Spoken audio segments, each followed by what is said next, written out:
Bonsoir et bienvenue à toutes et à tous. Merci de nous retrouver sur D8. Vous êtes dans Voyage au bout de la nuit. C'est une émission quotidienne littéraire et c'est la vôtre. C'est grâce à vous qu'elle existe. Je suis ravie d'être avec vous ce soir pour partager un moment de lecture et pour poursuivre le roman d'Honoré de Balzac intitulé Illusion perdue. Avant de rentrer dans l'histoire, je tiens quand même à vous parler d'un petit hashtag. C'est le hashtag qui s'affiche ci-dessous, le hashtag VBN, car grâce à lui, vous pouvez participer et réagir en direct sur les réseaux sociaux. Vous pouvez également voir cette émission en replay, pourquoi pas la revoir et pourquoi pas même la partager, soyons fous, grâce au site internet de la chaîne et grâce au replay VBN. Et c'est d'ailleurs ce que je vous invite à faire si vous avez manqué le début de notre lecture. Si vous n'avez pas envie, pas de problème, je vais faire un petit résumé. Vous allez voir, on est encore au tout début du roman et c'est pas très compliqué. Avant ça, je vais vous parler, je ne l'ai pas encore fait, un petit peu d'Honoré de Balzac. Alors comme je vous le disais, c'est un écrivain que tout le monde connaît, on l'a tous étudié au moins une fois dans sa vie, à l'école, au collège, au lycée, peu importe, ou parce qu'on a été curieux, on ne peut pas passer à côté de lui. Et Honoré de Balzac, eh bien, il est né à Tours. Il est né à Tours en 1799.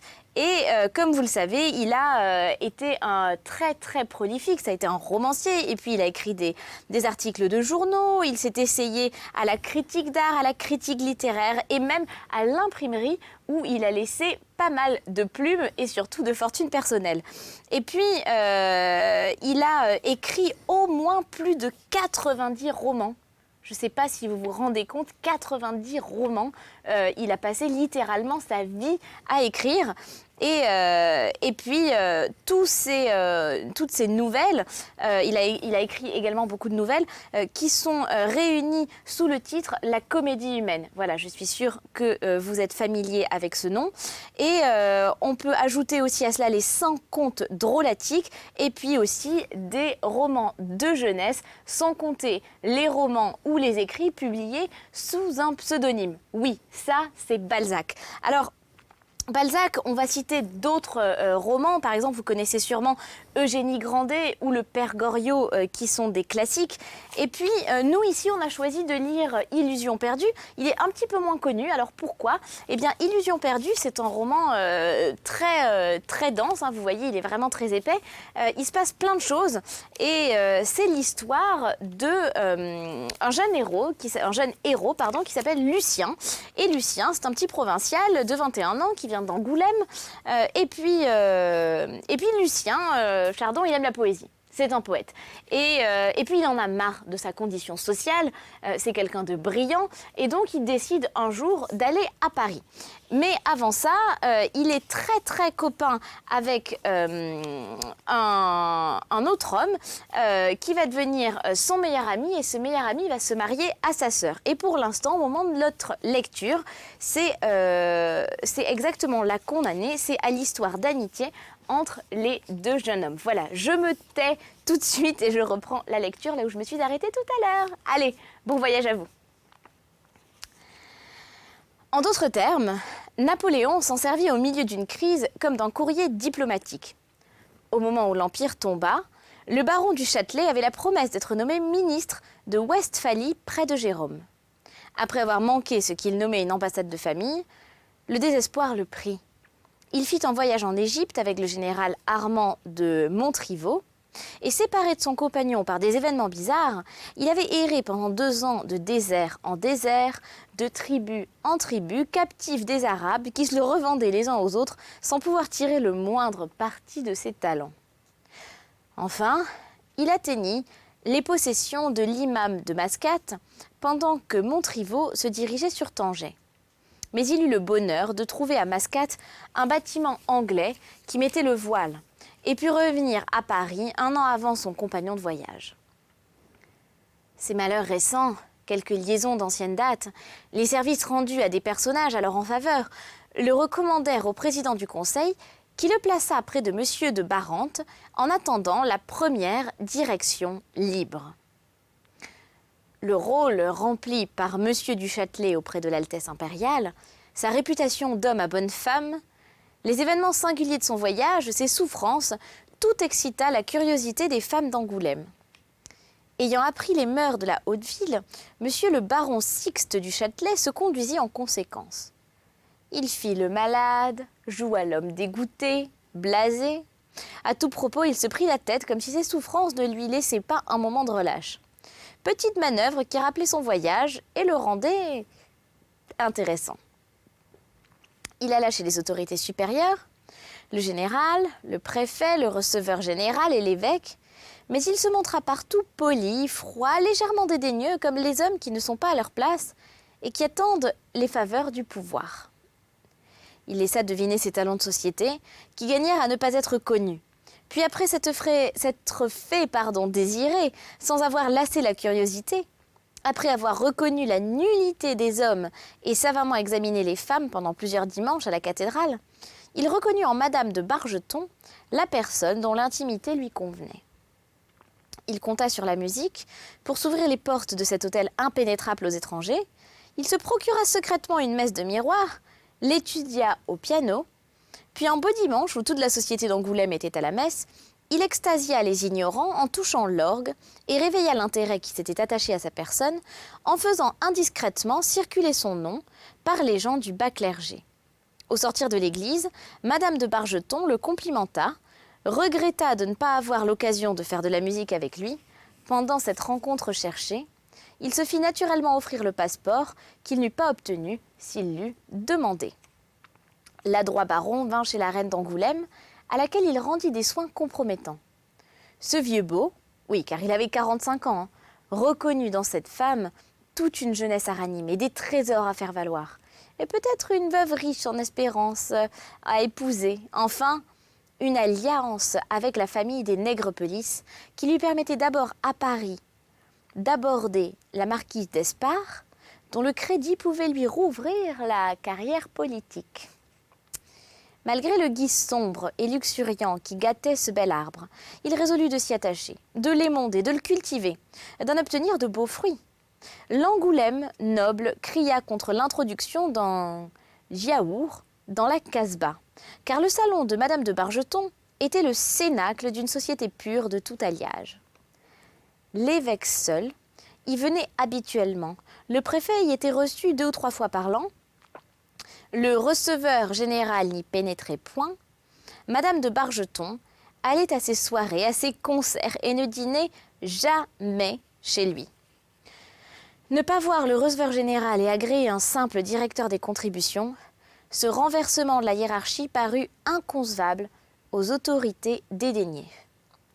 Ceux qui peuvent s'initier par la pensée à des petitesses qui se retrouvent d'ailleurs dans chaque sphère sociale doivent comprendre combien l'hôtel de Bargeton était imposant dans la bourgeoisie d'Angoulême. Quant à L'Houmeau, les grandeurs de ce Louvre au petit pied, la gloire de cet hôtel de Rambouillet angoumoisin brillaient à une distance solaire. Tous ceux qui s'y rassemblaient étaient les plus pitoyables esprits, les plus mesquines intelligences, les plus pauvres cires à 20 lieues à la ronde. La politique se répandait en banalités verbeuses et passionnées. La quotidienne y paraissait tiède, Louis XVIII y était traité de jacobin. Quant aux femmes, la plupart sottes et sans grâce, se mettaient mal, toutes avaient quelques imperfections qui les faussaient, rien n'y était complet, ni la conversation, ni la toilette, ni l'esprit, ni la chair. Sans ses projets sur Madame de Bargeton, Châtelet n'y eût pas tenu.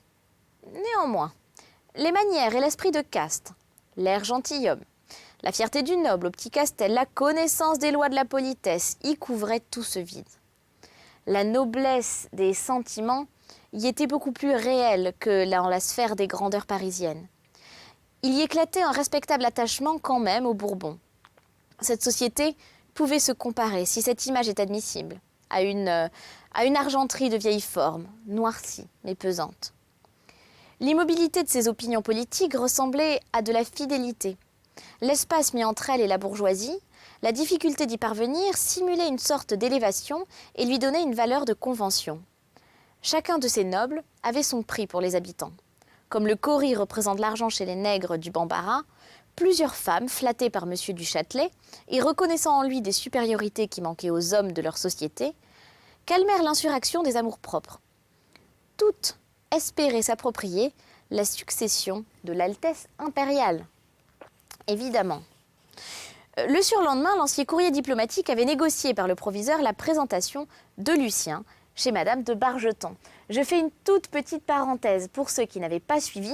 Il faut savoir que Lucien, il est fou amoureux de Madame de Bargeton. Alors bien sûr, elle est beaucoup plus âgée que lui.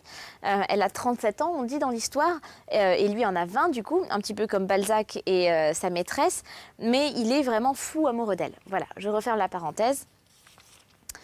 Vous seuls, pauvres ilotes de province, pour qui les distances sociales sont plus longues à parcourir que pour les Parisiens, aux yeux desquels elles se raccourcissent de jour en jour, vous sur qui pèsent si durement les grilles entre lesquelles chacun des différents mondes du monde s'anathématise et se dit raca, vous seuls comprendrez le bouleversement qui laboura la cervelle et le cœur de Lucien Chardon, quand son imposant proviseur lui dit que les portes de l'hôtel de Bargeton allaient s'ouvrir devant lui.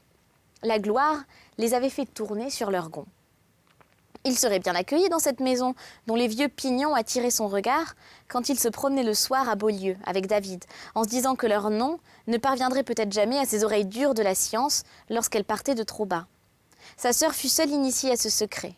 En bonne ménagère, en divine devineresse, Ève sortit quelques louis du trésor pour aller acheter à Lucien des souliers fins chez le meilleur bottier d'Angoulême, un habillement neuf chez le plus célèbre tailleur. Elle lui garnit sa meilleure chemise d'Anjabot qu'elle blanchit et plissa elle-même. Mais quelle joie quand elle le vit ainsi vêtu! Combien elle fut fière de son frère, combien de recommandations! Elle devina 1000 petites niaiseries. L'entraînement de la méditation avait donné à Lucien l'habitude de s'accouder aussitôt qu'il était assis. Il allait jusqu'à attirer une table pour s'y appuyer. Ève lui défendit de se laisser aller dans le sanctuaire aristocratique à des mouvements sans gêne. Elle l'accompagna jusqu'à la porte Saint-Pierre, arriva presque en face de la cathédrale, le regarda prenant par la rue de Beaulieu pour aller sur la promenade où l'attendait Monsieur du Châtelet. Puis la pauvre fille demeura tout émue comme si quelque grand événement se fût accompli.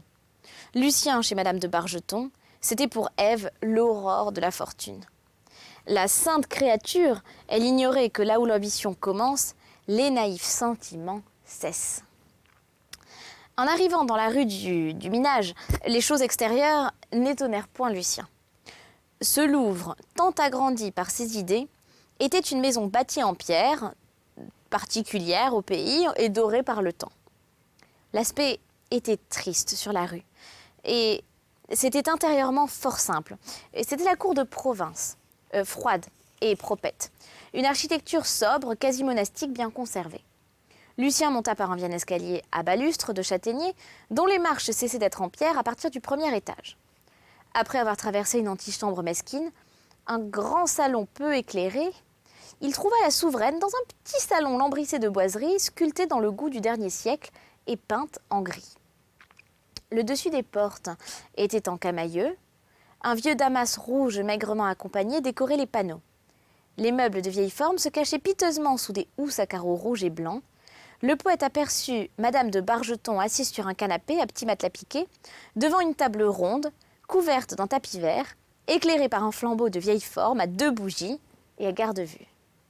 La reine ne se leva point. Elle se tortilla fort agréablement sur son siège, en souriant au poète. Et ce trémoussement serpentin émut beaucoup. Il se trouva distinguer l'excessive beauté de Lucien, la timidité de ses manières, sa voix tout en lui saisit Madame de Bargeton. Le poète était déjà la poésie. Le jeune homme examina par de discrètes œillades cette femme qui lui parut en harmonie avec son idée. Cette coiffure comporte un souvenir du Moyen-Âge qui en impose à un jeune homme, en amplifiant pour ainsi dire la femme.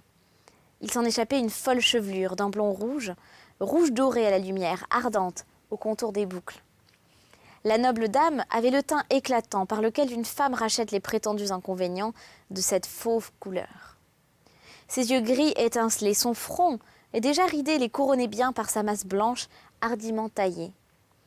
Ils étaient cernés par une marge nacrée où de chaque côté du nez, 2 veines bleues faisaient ressortir la blancheur de ce délicat encadrement. Le nez offrait une courbure bourbonienne qui ajoutait au feu d'un visage long en présentant comme un point brillant où se peignait le royal entraînement des Condés. Les cheveux ne cachaient pas entièrement le cou. La robe, négligemment croisée, laissait voir une poitrine de neige où l'œil devinait une gorge intacte et bien placée.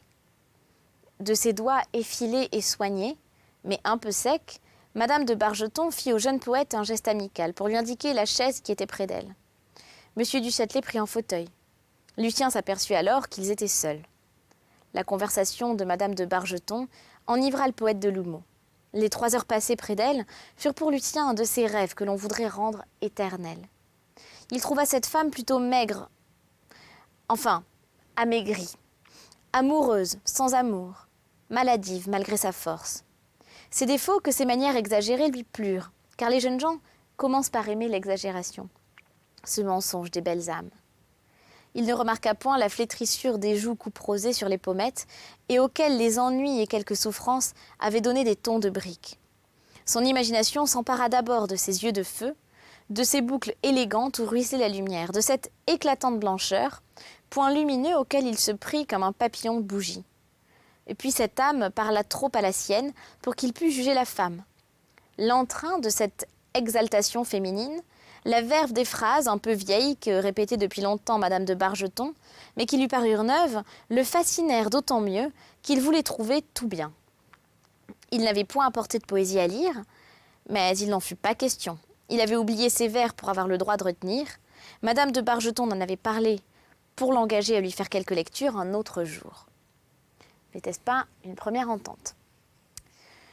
Monsieur Sixte du Châtelet fut mécontent de cette réception. Il aperçut tardivement un rival dans ce beau jeune homme, qui reconduisit jusqu'au détour de la première rampe, au-dessous de Beaulieu, dans le dessein de le soumettre à sa diplomatie. Lucien ne fut pas médiocrement étonné d'entendre le directeur des contributions indirectes se vantant de l'avoir introduit et lui donnant à ce titre des conseils. Plût à Dieu qu'il fût mieux traité que lui, disait monsieur du Châtelet. La cour était moins impertinente que cette société de ganaches. On y recevait des blessures mortelles, on y essuyait d'affreux dédains.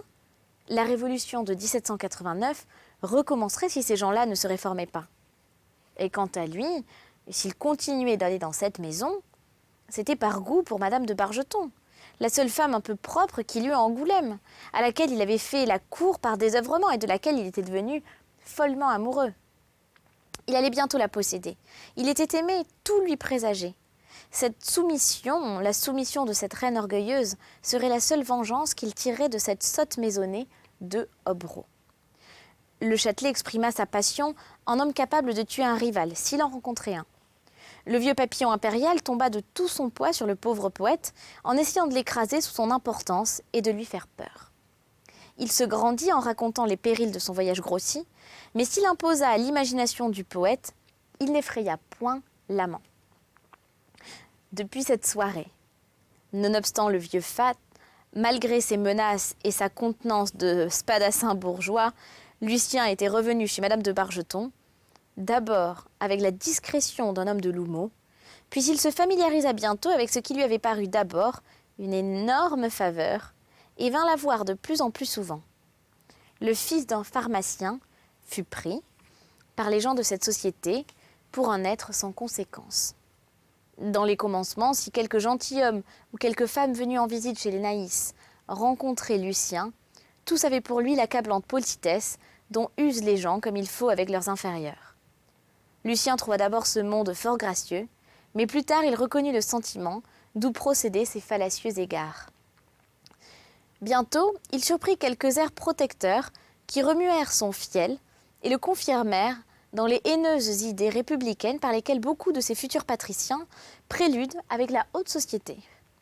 Mais combien de souffrances n'aurait-il pas enduré pour Naïs, qu'il entendait nommer ainsi, car entre eux, les intimes de ce clan, de même que les grands d'Espagne et les personnages de la crème à Vienne, s'appelaient hommes et femmes par leurs petits noms. Dernière nuance inventée pour mettre une distinction au cœur de l'aristocratie angoumoisine, Naïs fut aimé comme tout jeune homme aime la première femme qui le flatte. Car Naïs pronostiquait un grand avenir, une gloire immense à Lucien. Madame de Bargeton usa de toute son adresse pour établir chez elle son poète. Non seulement elle l'exaltait outre mesure, mais elle le représentait comme un enfant sans fortune, qu'elle voulait placer. Elle le rapetissait pour le garder. Elle en faisait son lecteur, son secrétaire. Mais elle l'aimait plus qu'elle ne croyait pouvoir aimer, après l'affreux malheur qui lui était advenu. Elle se traitait fort mal intérieurement. Elle se disait que ce serait une folie d'aimer un jeune homme de 20 ans qui, par sa position, était déjà si loin d'elle. Ses familiarités étaient capricieusement démenties par les fiertés que lui aspiraient ses scrupules. Elle se montrait tour à tour altière et protectrice, tendre et flatteuse. D'abord intimidé par le haut rang de cette femme, Lucien eut donc toutes les terreurs, les espoirs et les désespérances qui martèlent le premier amour et le mettent si avant dans le cœur par les coups que frappent alternativement la douleur et le plaisir. Pendant 2 mois, il vit en elle une bienfaitrice qui allait s'occuper de lui maternellement. Mais les confidences commencèrent. Madame de Bargeton appela son poète chez Lucien. Puis, cher Lucien, puis cher tout court. Le poète, enhardi, nomma cette grande dame Naïs. En l'entendant lui donner ce nom, elle eut une de ces colères qui séduisent tant un enfant. Elle lui reprocha de prendre le nom dont se servait tout le monde. La fière et noble Nègrepelisse offrit à ce bel ange celui de ses noms pour se trouver encore neuf. Elle voulait être Louise pour lui. Lucien atteignit au 3e ciel de l'amour. Et un soir, Lucien étant rentré pendant que Louise contemplait un portrait qu'elle serra promptement, il voulut le voir. Pour calmer le désespoir d'un premier accès de jalousie, Louise montra le portrait du jeune Cantecroix et raconta, non sans larmes, la douloureuse histoire de ses amours, si pure et si cruellement étouffée. Et s'essayait-elle à quelque infidélité envers son mort, ou avait-elle inventé de faire à Lucien un rival de ce portrait? Lucien était trop jeune pour analyser sa maîtresse. Il se désespéra naïvement, car elle ouvrit la campagne pendant laquelle les femmes font battre en brèche des scrupules plus ou moins ingénieusement fortifiés. Leurs discussions sur les devoirs, sur les convenances, sur la religion, sont comme des places fortes qu'elles aiment à voir prendre d'assaut. L'innocent Lucien n'avait pas besoin de ces coquetteries. Il eût guerroyé tout naturellement. « Je ne mourrai pas, moi. Je vivrai pour vous, dit audacieusement un soir Lucien, qui voulut en finir avec M. de Cantecroix et qui jeta sur Louise un regard où se peignait une passion arrivée à terme. Effrayée des progrès que ce nouvel amour faisait chez elle et chez son poète, elle lui demanda les vers promis pour la première page de son album, en cherchant un sujet de querelle dans le retard qu'il mettait à les faire. Que devint-elle en lisant les 2 stances suivantes, qu'elle trouva naturellement plus belles que les meilleures du poète de l'aristocratie, Canalis. Savez-vous, chère Naïs, ce dont tout Angoulême parle, lui dit-elle, ce petit poétrio a pour mère Madame Charlotte, qui gardait il y a 2 mois ma belle-sœur en couche. Eh bien, ma chère, dit Madame de Bargeton en prenant un air tout à fait royal, qu'y a-t-il d'extraordinaire à ceci? N'est-elle pas la veuve d'un apothicaire? Une pauvre destinée pour une demoiselle de Rubempré? Supposons-nous sans un sou vaillant? Que ferions-nous pour vivre, nous? Comment nourririez-vous vos enfants? Le sang-froid de Madame de Bargeton tua les lamentations de la noblesse. Les âmes grandes sont toujours disposées à faire une vertu dans malheur. Puis dans la persistance à faire un bien qu'on incrimine, il se trouve d'invincibles attraits. L'innocence a le piquant du vice. Dans la soirée, le salon de Madame de Bargeton fut plein de ses amis, venus pour lui faire des remontrances. Elle déploya toute la causticité de son esprit. Elle dit que si les gentilshommes ne pouvaient être ni Molière, ni Racine, ni Rousseau, ni Voltaire, ni Beaumarchais, ni Diderot, il fallait bien accepter les tapissiers, les horlogers, les couteliers dont les enfants devenaient des grands hommes. Elle dit que le génie était toujours gentilhomme. Elle gourmanda les hobereaux sur le peu d'attente de leurs vrais intérêts. Enfin, elle dit beaucoup de bêtises qui auraient éclairé des gens moins niais, mais ils n'en firent honneur qu'à son originalité. Et on va s'arrêter là pour cette lecture, vous l'avez déjà compris, c'est la fin de cette émission, mais on se retrouve très vite lors d'un prochain voyage jusqu'au bout de la nuit, comme d'habitude, pour poursuivre Balzac, Illusion perdue. Allez, à très bientôt, passez une excellente fin de soirée. Salut!